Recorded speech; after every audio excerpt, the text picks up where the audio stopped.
آلہ طیبین الطاہرین المعصومین اما بعد۔ ہم نے کہا تھا کہ آپ کو خطبہ شعبانیہ کا ترجمہ سنائیں گے انشاءاللہ۔ آج کی کلاس کی ابتدا ہم خطبہ شعبانیہ سے کرتے ہیں۔ تو خطبہ شعبانیہ وہ خطبہ ہے جو رسول اکرم نے ماہ شعبان کے آخر میں دیا تھا۔ خطبہ شعبانیہ کے نام سے مشہور ہے، آپ کو بہت سی کتابوں میں یہ خطبہ مل جائے گا۔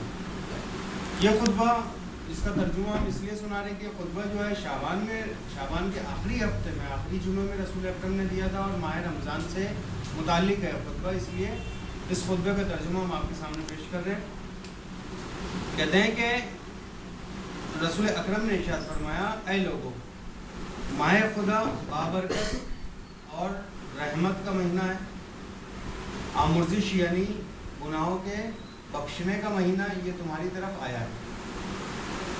ماہی کی بہترین ماہ، یہ وہ مہینہ ہے کہ جو بہترین مہینہ ہے، اس کے دن بہترین دن ہیں، اس کی راتیں بہترین راتیں ہیں، اس کے گھنٹے بہترین گھنٹے ہیں۔ یہ وہ مہینہ ہے کہ جس مہینے میں آپ خدا کی مہمانی کی طرف بلائے گئے ہیں، یعنی خدا نے آپ کو مہمان بنایا۔ نفسائے شما ثواب تسبیح، کہتے ہیں اس ماہ مبارک میں آپ کی جو نفس ہے، آپ جو سانس لیتے ہیں، اس سانس لینے کا ثواب اتنا ہے جتنا آپ نے تسبیح پڑھی۔ خواب شما عبادت ہے، اور اس مہینے میں جو آپ سو رہے ہیں یہ آپ کا سونا عبادت ہے۔ کہتے ہیں کہ آپ کے اعمال اس مہینے میں قبول کیے جائیں گے، آپ کی دعائیں مستجاب کی جائیں گی۔ تو اس مہینے میں خدا کو خالصانہ بلاؤ، خدا کو خلوص کے ساتھ بلاؤ۔ کیوں بلاؤ؟ تاکہ تم لوگوں کو روزہ رکھنے کے لیے اور قرآن کے پڑھنے کے لیے، دو چیزوں کے بارے میں رسول اکرم نے کہا کہ قرآن پڑھنے کے لیے اور روزہ رکھنے کے لیے پروردگار عالم تمہیں معرفت عطا کرے۔ کہتے ہیں بدبخت وہ ہے کہ جو اس مہینے میں خدا کی مغفرت سے محروم رہ جائے۔ اس کے بعد کہتے ہیں کہ بھوک اور پیاس سے، قیامت کے دن کی بھوک اور پیاس کو یاد کرو، فقراء اور مساکین کو صدقہ دو، اپنے بزرگوں کا احترام کرو اور اپنے چھوٹوں پر رحم کرو اور صلہ رحم کرو۔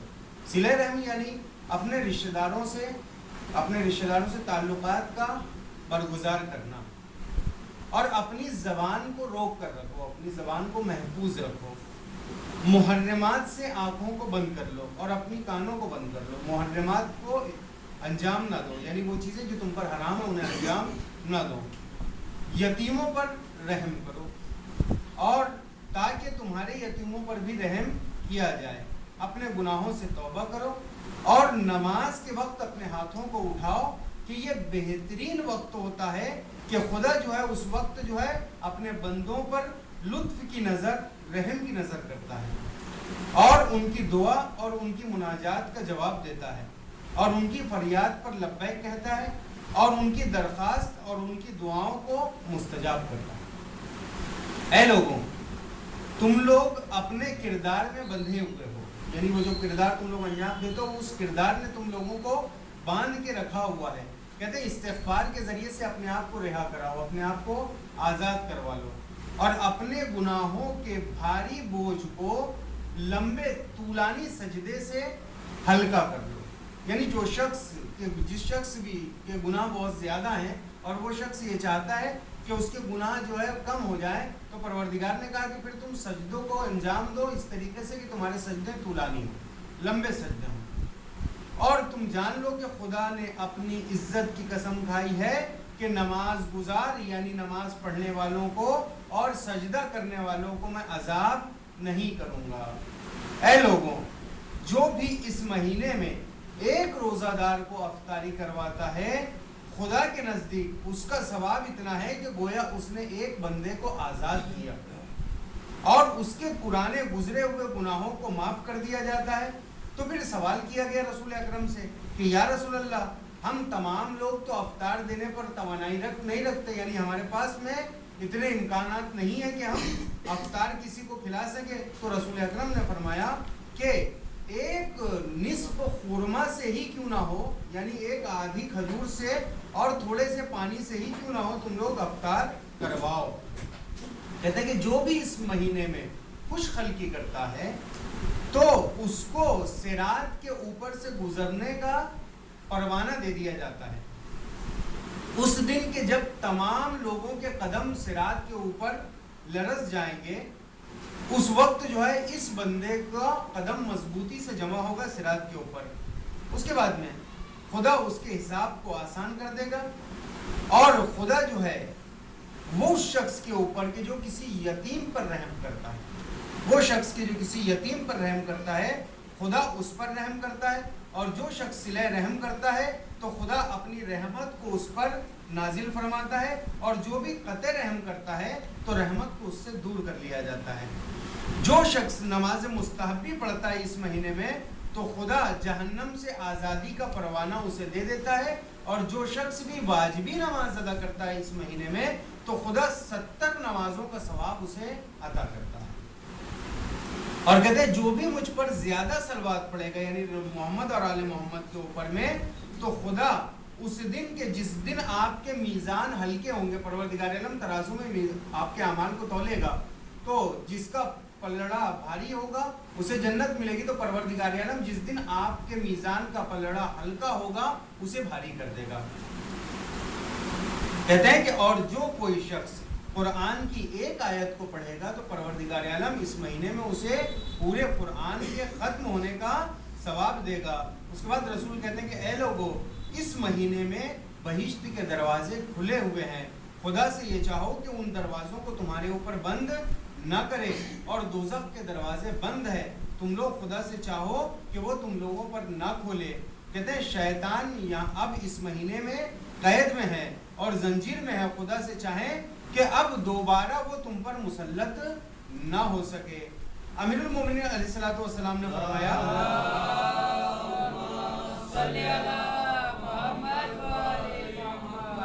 فرمایا کہ میں کھڑا ہوا اور میں نے عرض کیا کہ یا رسول اللہ، اس مہینے میں سب سے بہتر عمل کیا ہے؟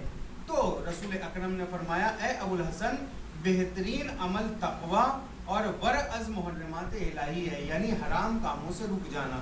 تو دو چیزوں کو رسول اکرم نے یہاں بیان کیا. اس مہینے میں بہترین عمل تقوی ہے اور حرام پروردگار سے رک جانا. اس کے بعد کہتے ہیں رسول اکرم رونے لگے، تو میں نے عرض کیا یا رسول اللہ آپ کیوں رو رہے ہیں؟ تو فرمایا رسول اکرم نے کہ مجھے تمہارے طرف سے نگرانی ہے کہ اس مہینے میں نماز کی حالت میں شقی ترین فرد ایک ضربت کو تمہارے فرق پر مارے گا اور تمہارے محاسن کو خون سے رنگین کرے گا. تو امیر المومنین علیہ السلام نے ارشاد فرمایا کہ کیا اس صورت میں میرا دین سالم ہوگا؟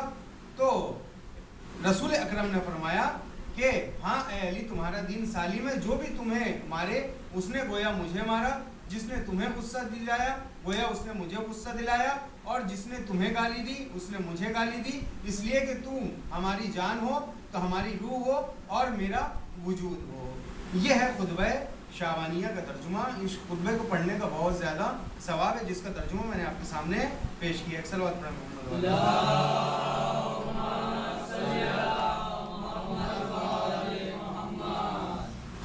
اب آ جاتے ہیں ہم اپنی بحث کے اوپر میں.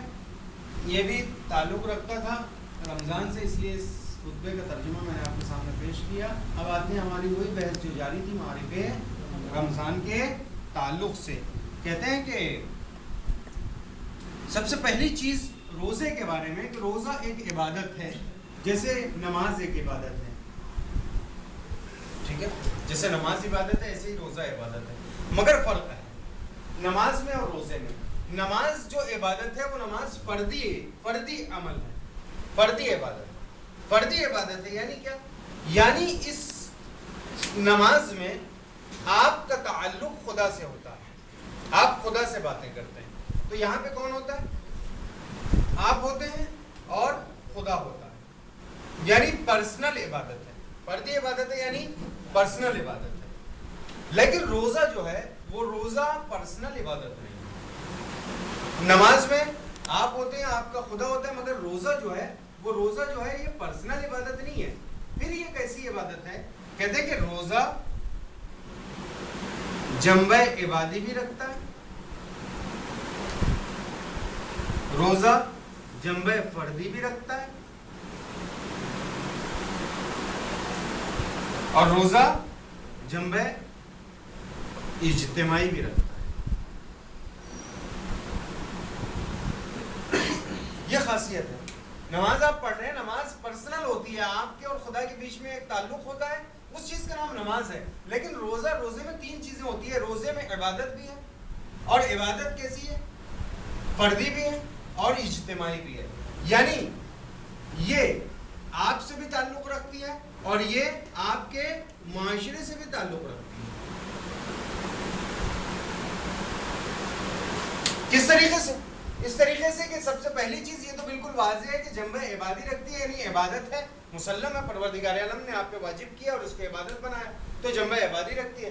جنبہ فردی رکھتی ہے, یعنی آپ سے اور خدا کے درمیان میں ایک قسم کا تعلق پیدا ہوتا ہے, یہ بھی ٹھیک ہے. لیکن جنبہ اجتماعی رکھتی ہے. یہ کس طریقے سے؟ بھائی آپ نے روزہ رکھا تو آپ کے روزے سے اجتماع کو کیا فائدہ ہوگا, آپ کے روزے سے معاشرے کو کیا فائدہ ہے؟ کہتے ہیں کہ وہ روزہ کہ جس سے اجتماع کو اور معاشرے کو فائدہ نہ ہو, وہ روزہ ہی نہیں. آپ کے روزے سے معاشرے کو فائدہ ہونا چاہیے, آپ کے روزے سے اجتماع کو فائدہ ہونا چاہیے. جس معاشرے میں آپ زندگی گزار رہے ہیں اس معاشرے کو آپ کے روزے سے فائدہ ہونا چاہیے. کیوں؟ اس لیے کہ اس ماہ مبارک رمضان میں جب آپ روزے سے ہوتے ہیں تو ہم نے اس سے پہلے والی کلاسز میں بتایا کہ کچھ ذمہ داریاں آپ کے اوپر آ جاتی ہیں, کچھ ذمہ داریاں آپ پہ عائد ہوتی ہیں. ان ذمہ داریوں کو جب آپ ادا کریں گے تو اس سے آپ کے معاشرے کو فائدہ ہوگا. مثال کے طور پہ ایک چیز جو روزے میں آپ کو کرنی ہے وہ صلہ رحم ہے, جو نہیں کرنا وہ قطع رحم ہے. وہ چیز جو آپ کو انجام دینی ہے وہ یہ کہ فقراء اور غربا کو آپ کو صدقہ دینا ہے اپنی طرف سے. تو جب آپ روزہ رکھیں گے تو آپ جب غربا کی مدد کریں گے, فقراء کی مدد کریں گے, تو یہ کیا ہوگا؟ معاشرے کا فائدہ ہوگا. تو یہ جنبہ اجتماعی بھی رکھتا ہے روزہ. اب اگر آپ صرف بھوکے ہیں, پیاسے ہیں, صلہ رحم نہیں ہے, قطع رحم نہیں ہے, معاشرے سے آپ کے روزے سے معاشرے کو کوئی فائدہ نہیں ہے, تو یہ سمجھ لیجئے کہ پھر روزہ حقیقی معنوں میں وہ روزہ نہیں ہے. روزے میں معاشرے کو بھی فائدہ ہونا چاہیے, آپ کے روزے سے معاشرہ فائدہ اٹھائے. اب اکثر یہ ہوتا ہے کہ روزے سے انسان فائدہ تو نہیں اٹھا پاتا, روزے سے اکثر یہ ہوتا ہے کہ اجتماع کو نقصان ہوتے ہیں, اجتماع کو نقصان ہوتے ہیں. مثال کے طور پہ آپ اپنے گھر میں, آپ کے گھر میں جو ماحول ہے, مثلا آپ کے بچے ہیں, آپ کے والدین ہیں, آپ کی بیوی ہے, یہ تمام لوگ ہیں. اب روزہ رکھنے کے بعد میں آپ نے اگر برڈن ڈالا کسی کے اوپر میں کہ میں روزے سے ہوں, اس لیے آپ کی خواہشات بڑھ گئیں, آپ کی چاہتیں بڑھ گئیں. اب آپ اپنی بیوی سے وہ کام جتنے جو گئے دوسرے مہینے میں وہ کرتی تھی اس سے ڈبل کام آپ لے رہے ہیں. اس کے علاوہ آپ کے بچے جو دوسرے مہینے میں جو تعلقات آپ نے برپا کیے تھے, اس مہینے میں آ کے آپ کے تعلقات میں اور دوسرے مہینے کے تعلقات میں فرق پیدا ہو جائے, تو کہتے ہیں کہ اس سے معاشرے کو نقصان ہو رہا ہے آپ کے روزے سے. مثال کے طور پہ آپ کا روزہ آپ کو غصہ دلاتا ہے, تو اب جو بچے ہیں وہ آپ سے دوری اختیار کرتے ہیں. مثال کے طور پہ آپ روزہ رکھنے کے بعد میں آپ کی توقعات زیادہ ہو جاتی ہیں, اب اس سے آپ کی بیوی کو نقصان ہے, آپ کی بیوی پریشان ہو رہی ہے, تو کہتے ہیں کہ یہ تمام چیزیں نہیں ہونی چاہیے. عموماً یہ ہوتا ہے کہ روزہ چاہے مرد ہو چاہے عورت ہو, دونوں کے اوپر میں برابر فرض کیا گیا ہے. لیکن ہوتا یہ ہے کہ آپ نے روزے میں اپنی خواہشات کو بیان کر دیا کہ بھائی آج جو ہے ہمارے دسترخوان پہ فلاں آئٹمس ہونے چاہیے, اور جو گھر میں بیویاں ہیں وہ بیچاری ان کے اوپر بھی روزہ ہے, تو اب آپ نے اپنی خواہشات کو بیان کر دیا. اب لے کے بیٹھ گئے قرآن مجید, لے کے بیٹھ گئے مستحبی نمازیں, آپ نے اپنی عبادتوں کو انجام دے لیا, قرآن بھی پڑھ لیا, مستحبی نمازوں کو بھی پڑھ لیا, اور وہ جو آپ کی بیوی ہے وہ آپ کی خواہشات کو پورا کرنے کے لیے اب وہ پورا دن کچن میں, پورا دن کچن میں اس کا گزر گیا. جو ہے 1 بجے سے کچن میں ہو گئی ہے تو وقت افطار تک پورا وقت جو ہے اس کا چلا گیا کچن کے اندر میں. تو کیا پروردگار عالم نے اسے اس لیے ہی روزہ اس کے اوپر واجب کیا تھا کہ وہ سارا دن کچن میں گزار دے؟ نہیں, اسے بھی مستحبی نمازیں پڑھنی ہے, اسے بھی جو ہے قرآن کی تلاوت کرنی ہے. تو آپ اس طریقے سے اپنے گھر کا برنامہ, اس طریقے سے اپنے گھر کو سیٹ اپ کریں کہ جتنا وقت آپ کو مل رہا ہے نمازوں کا, جتنا وقت آپ کو مل رہا ہے تلاوت قرآن کا, اتنا وقت آپ کی بیوی کو بھی ملے. آپ اپنے برنامے کو اس طریقے سے سیٹ کریں کہ ماہ مبارک رمضان اور دوسرے مہینوں میں بلکہ الٹا ہو جائے کہ اس ماہ مبارک میں آپ کی بیویوں کو، آپ کے والدین کو یا آپ کے بچوں کو زیادہ وقت مل سکے عبادت پروردگار عالم کا. لیکن افسوس کے ساتھ یہ ہم لوگ یہ دیکھتے ہیں کہ ہمارے یہاں زیادہ تر جو ہے وہ کھانے پر توجہ دی جاتی ہے. زیادہ تر ہماری عورتیں کچن میں اپنا وقت گزارتی ہیں، ان کو اتنا وقت نہیں ملتا. تو روزے سے کوشش یہ ہونی چاہیے کہ آپ کے روزے سے کسی دوسرے کو تکلیف نہ پہنچے، آپ کے پڑوسی کو تکلیف نہ پہنچے. اگر پڑوسی نے کسی چیز کا اظہار کیا، کوئی خواہش کا اظہار کیا، تو آپ نے غصے سے جواب دے دیا. کہتے کیا ہے کہ بھائی چونکہ روزے سے ہوں اس لیے غصہ آ گیا. نہیں، یہ نہیں ہونا چاہیے. آپ کا روزہ، آپ نے روزہ اس لیے نہیں رکھا کہ آپ جو ہے غصہ کریں. نہیں، روزہ اس لیے رکھا تاکہ تقوی الہی پیدا ہو. تو کیا تقوی الہی ہے یہ؟ نہیں، یہ تقوی الہی نہیں ہے. تو یہ 3 جنبہ رکھتا ہے آپ کا روزہ. کہتے ہیں کہ یہ جو چند گھنٹے آپ روزہ رکھتے ہیں، اس سے چند چیزیں آپ کے اندر پیدا ہوتی ہیں. چند چیزیں آپ کے اندر پیدا ہوتی ہیں. سب سے پہلی چیز جو آپ کے اندر پیدا ہوتی ہے وہ انضباط پیدا ہوتا ہے. انضباط کو کیا کہتے ہیں؟ آپ انگلش میں اس کو کہہ سکتے ہیں ڈسپلن. دوسری چیز، آپ حق شناس ہوتے ہیں. روزہ رکھنے کے بعد میں آپ حق شناس ہوتے ہیں. تیسری چیز جو روزہ رکھنے کے بعد میں آپ کو ملتی ہے، آپ کو مطیع کرتا ہے روزہ. مطیع یعنی اطاعت گزار. یہ 3 فائدے روزے کے ہیں. سب سے پہلی چیز انضباط، دوسری چیز حق شناسی، تیسری چیز آپ کو اطاعت گزار بناتا ہے روزہ. یہ 3 فائدے اور ہیں روزے کے جو آج آپ کے سامنے میں نے بیان کیے.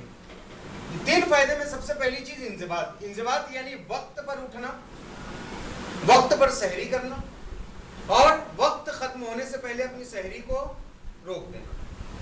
وقت پر افطار کرنا اور جتنا پروردگار عالم نے جو معین کر دیا وقت، یعنی سحری کا بھی وقت معین ہے، افطار کا بھی وقت معین ہے. یہ تعین وقت آپ کو کیا سکھاتا ہے؟ ڈسپلن سکھاتا ہے. آپ کو ڈسپلن سکھاتا ہے، انضباط سکھاتا ہے کہ آپ اپنی زندگی میں بھی ڈسپلن کی رعایت کر سکیں. جس طریقے سے آپ سحری کے وقت کی رعایت کرتے ہیں، جس طریقے سے آپ افطار کے وقت کی رعایت کرتے ہیں، اسی طریقے سے آپ کو روزہ کیا بتاتا ہے کہ جس طریقے سے آپ نے سحر و افطار کے لیے انضباط کا خیال رکھا، اب آپ اپنی پوری زندگی میں ڈسپلن کا خیال رکھیں. اٹھنا کب ہے، سونا کب ہے، جانا کب ہے، کام کب کرنا ہے، تلاوت قرآن کب کرنی ہے، نماز کب پڑھنی ہے، تمام چیزوں کی برنامہ ریزی جو ہے یہ سکھاتا ہے آپ کو کون؟ روزہ. دوسرے کے حق شناس بناتا ہے روزہ.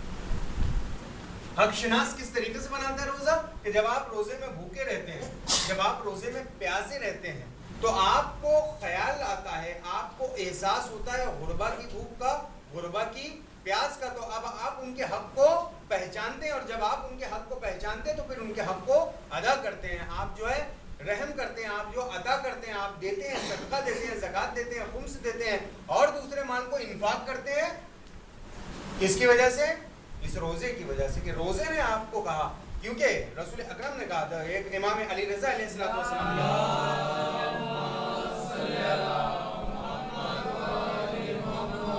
سوال کیا گیا کہ روزہ کیوں واجب کیا گیا ہے. امام نے سب سوال کیا کہ روزے کو کیوں واجب کیا. تو امام نے ارشاد فرمایا کہ روزے کو اس لیے واجب کیا تاکہ انسان بھوکا رہ سکے، پیاسا رہ سکے. اس لیے کہ بہت سے ایسے غنی افراد ہیں کہ جنہیں بھوک اور پیاس کا لطف اور بھوک اور پیاس کی جو گرسنگی اور جو عطش ہوتی ہے وہ نہیں سمجھ سکتے. اس لیے کہ نہ وہ کبھی بھوکے رہے، نہ وہ کبھی پیاسے رہے. تو پروردگار نے روزے کو نازل کیا تاکہ وہ لوگ بھی احساس کر سکیں بھوک کا اور پیاس کا، کہ جب یہ بھوکے رہے اور پیاسے رہے تو ان کو غربا کی بھوک اور پیاس کا احساس ہو سکے. تو آپ کو روزہ حق شناس بناتا ہے کہ آپ حق کو پہچان سکیں. تیسری چیز، روزہ آپ کو اطاعت گزار بناتا ہے. روزے میں آپ سیکھتے ہیں کہ کس طریقے سے پروردگار کی اطاعت کرنی ہے. اس لیے کہ نماز کا ایک وقت شارٹ ہوتا ہے. آپ نماز میں داخل ہوتے ہیں، ایک 5 منٹ ایک 10 منٹ کا وقت ہوتا ہے آپ کے پاس میں. اسی 5 اور 10 منٹ میں آپ نماز کو پڑھ لیتے ہیں. وہ 5-10 منٹ میں جو آپ اطاعت کی منزل میں آتے ہیں اس کا وقت شارٹ ہوتا ہے. لیکن روزہ،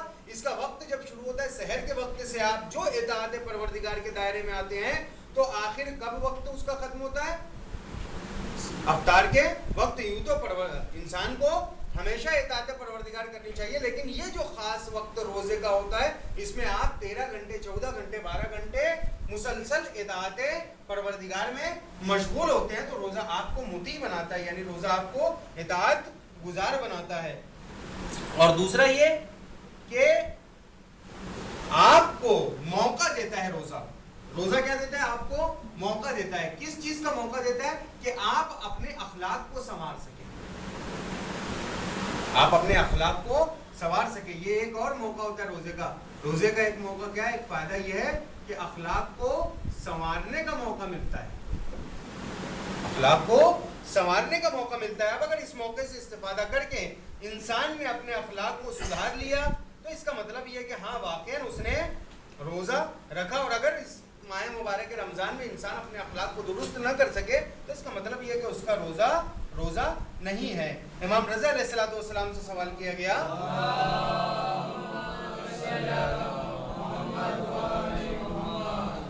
کہتے ہیں کہ ان سے سوال کیا کہ روزہ چرا واجب شدہ، روزہ کیوں واجب ہوا ہے؟ تو انہوں نے جواب دیا کہ درد گرسنگی یعنی بھوک کے درد، وستشنگی اور پیاس کے درد کو آپ جان سکیں، اور یہ ایک راستہ ہے تاکہ آپ اس راستے کی وجہ سے فقیروں کی بھوک اور پیاس کو احساس کر سکیں، اور کہتے ہیں کہ اور اس بھوک اور پیاس سے آپ آخرت کی بھوک اور پیاس کو احساس کر سکیں۔ کہتے ہیں کہ اور دوسری چیز جو امام رضا علیہ السلام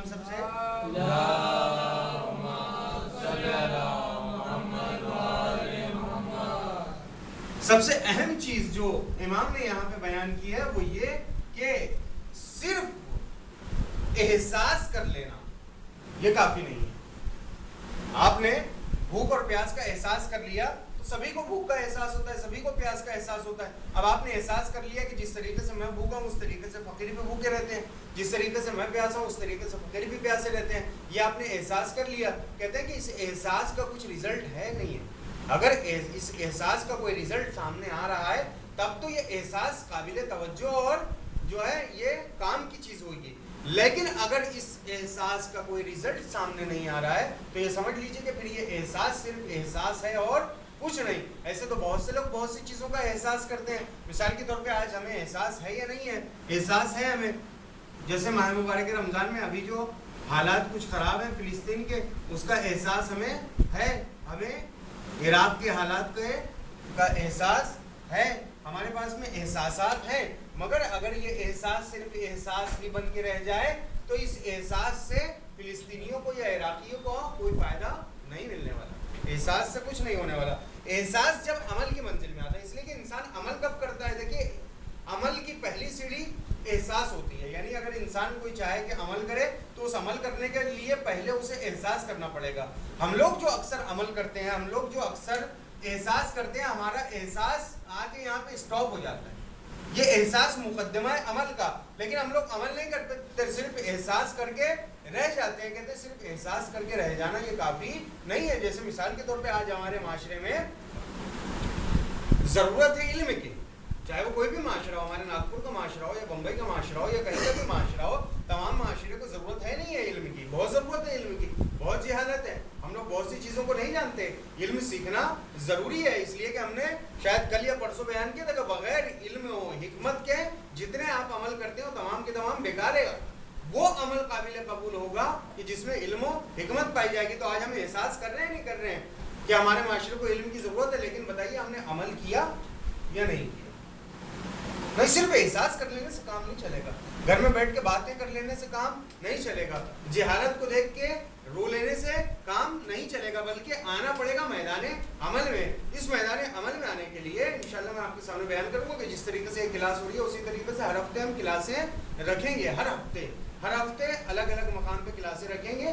آپ نے اگر احساس کیا ہے واقعاً کہ ضرورت ہے ہمیں علم کی، اگر آپ کو احساس ہے کہ واقعاً ہمارے معاشرے میں جہالت زیادہ ہے، تو آپ کو احساس کر کے پھر میدان عمل میں کودنا پڑے گا۔ کس طریقے سے؟ اس لیے کہ اگر میں یہ چاہوں کہ یہاں پہ پین اور برش لے کے اور ڈسٹر لے کے اور ایک بورڈ لے کے کھڑا ہو جاؤں اور علم پھیلا لوں تو یہ میرے لیے ممکن نہیں ہے۔ کب تک؟ جب تک آپ لوگ میرا ساتھ نہ دیں، جب تک کوئی سننے والا نہیں ہوگا میں سناؤں گا کس کو؟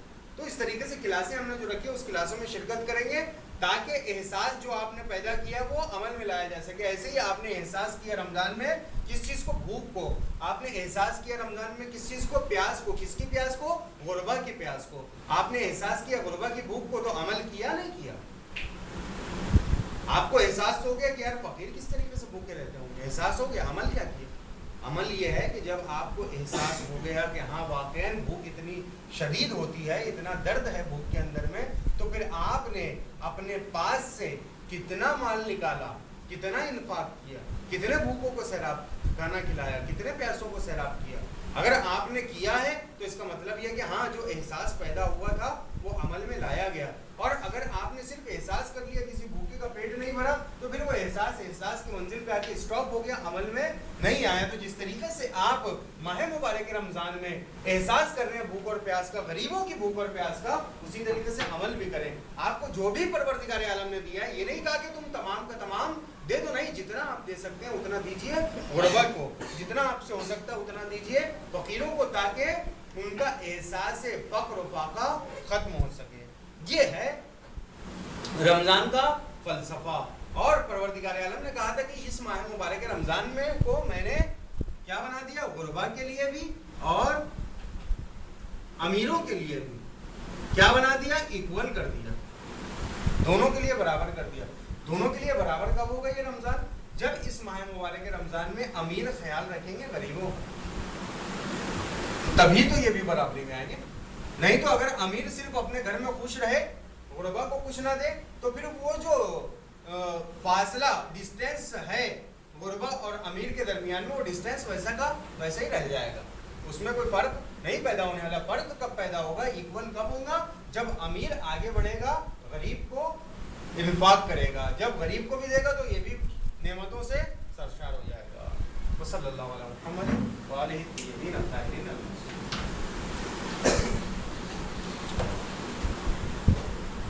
کوئی سوال ہو تو